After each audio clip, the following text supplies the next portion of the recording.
Good evening, ladies and gentlemen. Welcome back to another episode here on African Confessions. The following story that you're going to be listening to, it comes from a translation of a message that I received, and the translation of that message, it reads like this. Hello, Brother Nashi, how are you? Can you please post my story as hidden identity? I came here to South Africa. It was in the year 2014. This was after I had broken up with my husband. When I came here, I was really desperate. I then started staying with one of my auntie. The problem that started to happen was that my auntie, she started to sell me off to other men that were staying in that very same location. So I had to move out. But the challenge that I had, even though I wanted to move out, was that I did not have any money. So I then stole money from the men that my auntie was staying with. It then happened that the day when he found out that he did not have any money in his house, because they were not like legally married, they just met in South Africa, but they were both from Zim. Then they started staying with each other as if they were husband and wife. So they started fighting because my auntie, she had no idea that it was I that had done this, and I had already started staying somewhere else but in the same province, and I had gotten a job, and I had used that money to pay the agent that I had met on Facebook. This man told me that he wanted some money in order for him to assist me so that I can be able to get the job. So I had given him the money, and then I looked for accommodation for somewhere else, and then I started staying there. So my auntie did not even know that this was what was happening. They started fighting, and when my auntie was fighting with that man, she thought that he was the one that was being abusive, but his suspicion was true that it was I that had stolen the money. They fought. My auntie then grabbed a knife. Whilst they were busy fighting, no one really knows what happened. But my auntie was stabbed across her chest several times. When that man started to run away, then the people saw that there was blood on him. Then they caught him, and they went with him to the place where he was staying with my auntie. And then they called the police, and then that man was arrested.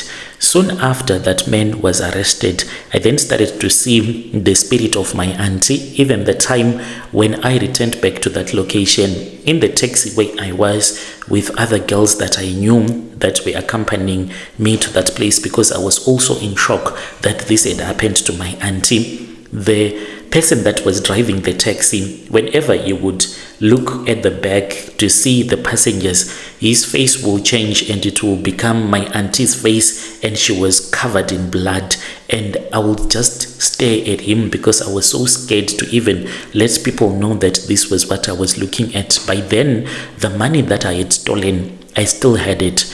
We then arrived at the place where my auntie was staying, since I was related to my auntie by blood because she was my father's sister. Then they had to take me to the mortuary so that I can identify her body. That was the most difficult thing that I had ever done in my entire life. My auntie, when she died, her eyes were still wide open, and it was as if she was looking at me, even the way that her mouth was still wide open. That was the most scariest thing, I tell you this, Brother Nashi, that I had ever experienced in my life. So when we were returning back from the mortuary, now we were preparing for our auntie's body to be repatriated from South Africa back to Zim, because she had a funeral cover. So the funeral policy was the one that was kicking in, and they were preparing everything. I could hear my auntie saying, I do not want you to accompany my body back to Zim, because if it was not for you, I was still going to be alive. I do not want you to accompany my body back to Zim. I want you to tell your father what you did. I want you to go to the police station and to report yourself that you stole the money from my husband. And I was scared. I said, there is no way that I can do something like that. I'm going to get arrested. So I pretended as if there was nothing that was wrong with me. I was just having a minor headache. It then came time that we had to travel. We traveled all the way from Zim. It was a very difficult time for me because the car that was carrying my auntie's body with the coffin, it was traveling in front of us, and we were in the taxi that was behind us. Like, I would see my auntie sitting on top of the trailer, that little trailer which they used to carry a coffin. I would see my auntie on top of that trailer. She would be sitting there looking at me. Sometimes she would even fly and sit on top of the taxi. This kept on happening. Late at night, when we were still traveling, I would even see a small fire that would be burning on top of the trailer. When we arrived back home, there was one moment when I wanted to tell my father what I had done back in South Africa, but I was scared. I said, knowing my father is going to kill me, so I remained quiet until my auntie was buried. When my auntie was buried, I thought that it was done. But I still see my auntie to this very day, and I am someone that is hated. Even if I try to do something good for someone, that person will end up hating me. I am always in the hands of the police. Even when I have not done anything wrong, I am always changing houses wherever I stay. If things get stolen, then those people, they will say that it is me. I am living a very painful life, and I do not know how to fix this. I can't go to the police and say that this is what I did. I'm so scared. If there is anyone who can give me advice on what I am supposed to do, please assist me. My auntie's ghost has not given me rest in all of these years. I need real help. I'll be following through in the comment section. Dear listeners, right there was a message that was sent to me by one of our dear sister. Let us try to speak with our dear sister in the comment section. Strange things indeed they do happen in this world. She says that she is scared to go and report herself to the police because this thing, she's saying that it happened a very long time ago, and when the violence happened, she was not there. She was somewhere else. She does not understand why is it her auntie does not want to give her peace of mind. Let us speak with them in the comment section. Then there is another message that was sent to me by one of our dear sister. The message reads like this: I was 19 when I met him, and by then I was someone that was innocent. I did not even know that people like this, they even exist. And I was someone who was surviving poverty. I had already survived poverty, parents fighting over grocery money, switching between family houses as if I was a stray cat, and passing matric by small miracle. And then I came to PE because I grew up in the rural areas. So when I came to Port Elizaberth, it was something that I thought was a miracle, and I thought that I was now grown up. That type of 19 years who thinks that they are above anything. I guess that I was stupid by then, and I was living a very dangerous life. And some of the friends that I hooked up with when I was now in college, we went to this other club. Those girls, they loved to drink booze like I don't even know. So I was already that kind of a girl who liked to be taken out by a man, drink alcohol, then have more fun. So it was 4 of us. One of our friends, she passed away when she turned 22. She was with a married guy when they had an accident. Both of them, they were drunk. Then 2 of my other friends, they both have kids now. One is in East London, and then the other one, she is in the UK. So I had, as for me, I'm here. I really do not know how can I get help.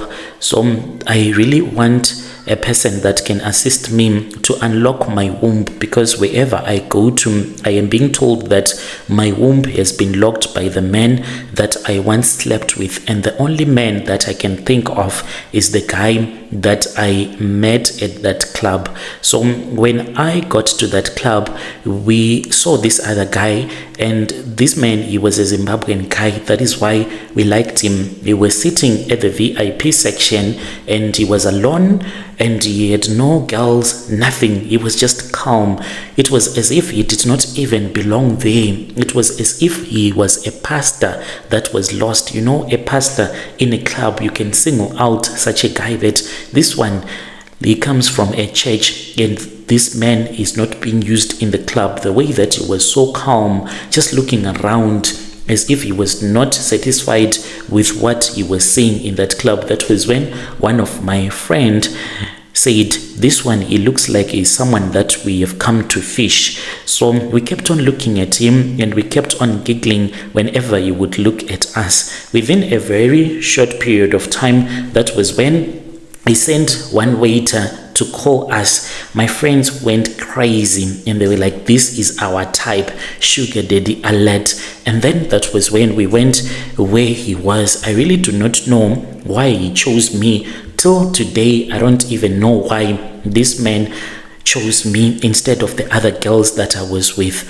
He told us to sit, and he asked for our names one by one, like he was interviewing us. He asked for our age, and when I told him that I was 19, he kept on looking at me, and then he started flirting with me, and he forgot totally about my friends. He said that he wanted me to come and sit on his lap, and then he started touching me, and I felt amazing really, but he was rubbing my belly. I really do not even know why. He then started giving my friends money. Then he looked at my friends and he said, can you leave us so that we can have our us time? Since he had given my friends money, they really did not even care about what was going to happen next. And then they left, and they started drinking booze. Within a very short period of time, all of them, they had found their own blessers. So I was left with my blesser.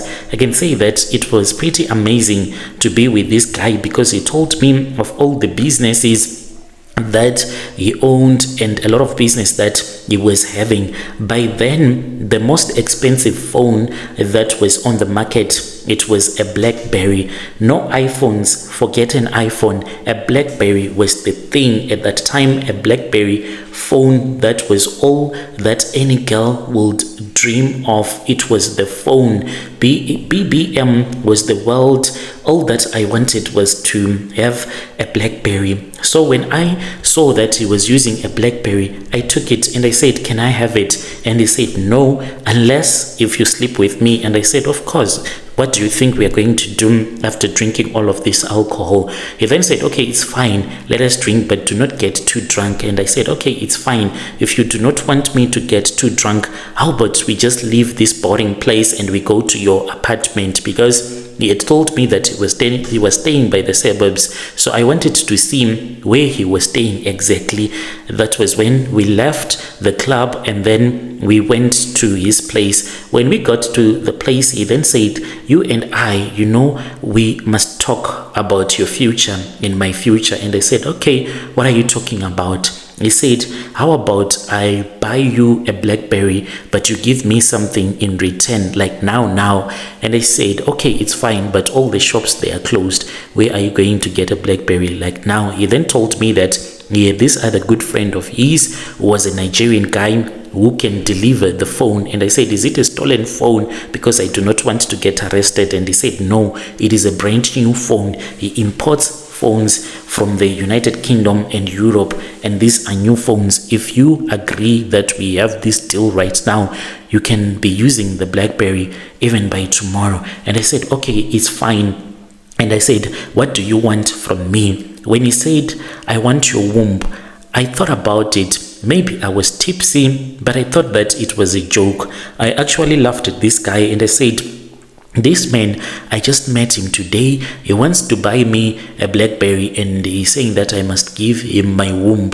So I thought that he meant that if we sleep together, that was the womb that he was talking about. I really did not understand about all of this ritual stuff at that time. So I laughed. He did not even laugh. He was very serious. We were still wearing our clothes. We were not even naked by then. we were sitting by the lounge area. He had this other nice couch. It was so nice, and the house, it smelled so nice. He then said that he was going to the kitchen. He was going to get something so that it can be a representation of what I was about to give to him.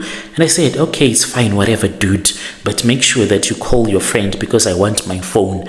Then he brought a normal egg. It was just a normal egg. He came with it and he said, do you agree today that you're going to give me your womb? And I said, okay, it's fine, I agree, do whatsoever that you want, but first, did you call the Nigerian guy?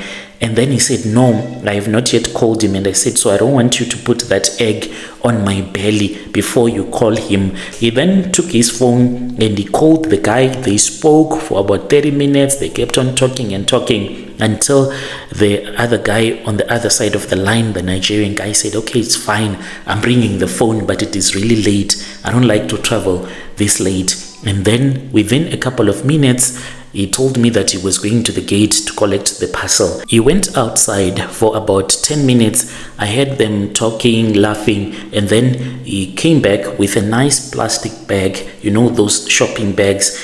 He had the phone that was in there, and he had these nice earphones that were also in there. He gave it to me, and when he gave me the BlackBerry, no SIM, new box, and then I said, okay, it's fine, what is next? As I was rolling my eyes, and he looked at me and he said, touch the egg.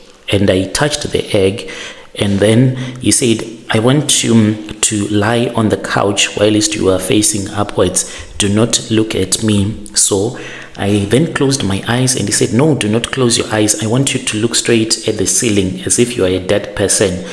And I said, hey, what do you want to do with me? And he said, but this is part of the deal. Just lie on the couch without complaining too much. So I then pulled up the t-shirt that I was wearing to expose my belly, and then he took that egg of his. Then he started to press that belly right on my belly button. Then he started to move right above my womb area. Very gently he started moving it, and then he spoke. I don't know what he said because this happened a very long time ago. And then he said, it is done. And I said, just like that, it is done. And he said, yes. So in my mind I was saying that this man is very stupid.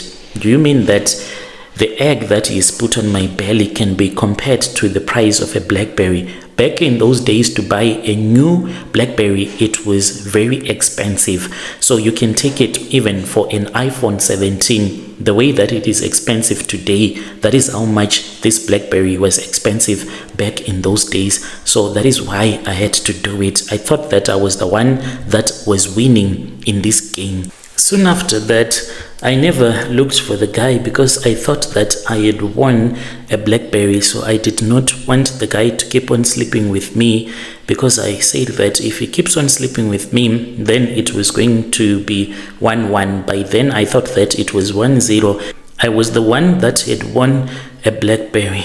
Fast forward, I lived my life. I dated 2 guys. I admit that I took a lot of morning afters a lot. I studied, I worked. I did not live a prostitute lifestyle. After that, I did not become a sponsored girl. I moved on, concentrated on my studies, and I never wanted to be with blessers. So I wanted a child soon after college with a good man that I had found. We tried naturally for 2 years, nothing. 25, went to a gyno, blocked tubes, no tubes are open, hormones are normal, egg release normal. Then that was when I went to this other person who is a spiritualist, who then asked me if there is any man that I have ever slept with. So that man opened my eyes and I started to think about this blesser. So it has been a very long time. I want a baby, but I can't. I don't know if you know any traditional healer that can assist me. I have been everywhere. I have tried everything that you can think of that can make a woman to fall pregnant, but it is not working. I've entered into relationships with men that I do not even love, thinking that this one, he can give me a child, but it is not working. I really want to know from your listeners, those that know a lot about traditional herbs, is there anything that I can use to open up my womb so that I can be able to conceive? That is all that I think of day and night. Dear listeners, right there was a message that was sent to me by one of our dear sister right there. She is asking for any home remedy that she can use so that she can be able to conceive. Let us try to speak with them in the comment section. Strange things indeed, they do happen in this world.